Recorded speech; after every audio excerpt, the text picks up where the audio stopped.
Bharatiya Janata party జిల్లా ఉపాధ్యక్షుడిగా పనిచేస్తాను. బుచ్చిలో కాపురం ఉంటాను. భారతదేశంలో నరేంద్ర మోదీ గారు ప్రధానమంత్రి అయిన తర్వాత అన్ని రకాలైన వసతులను నిరుపేదలకు ఏర్పాటు చేస్తూ అనేక సంక్షేమ పథకాలు ఏర్పాటు చేస్తూ భారతదేశాన్ని 2014 నుంచి ఇప్పటి వరకు దినదిన అభివృద్ధి చేసి ఒక సంపన్న దేశంగా తయారు చేయడం జరిగింది.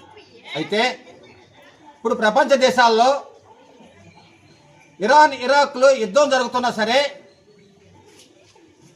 ప్రపంచ దేశాల్లో ఉండే అనేక దేశాల్లో గ్యాసు పెట్రోల్ డీజిల్ కొరవ ఉన్నా సరే, ఒక భారతదేశంలోనే మాత్రమే పెట్రోలు డీజిల్కి గ్యాస్కి ఎటువంటి కొరత లేదు. కారణం ఏంటంటే భారతదేశంలో ఈరోజు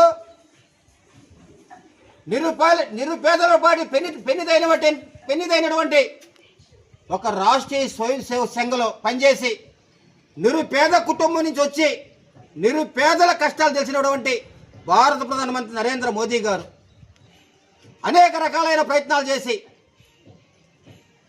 అనేక రకమైన ప్రయత్నాలతో భారతదేశానికి గ్యాస్ ట్యాంకర్లు అయితేమి పెట్రోల్ ట్యాంకర్లు అయితేమి సబ్సిడీగా తెప్పిస్తున్నారు. భారతదేశంలో గ్యాసు పెట్రోల్ డీజిల్ కొరత లేదు.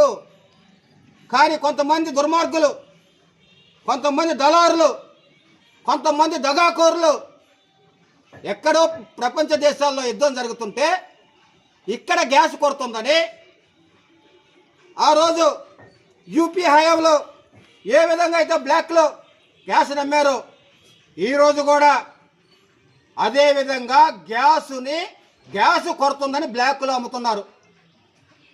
ఈ సమాచారం మా వద్దకు వచ్చింది.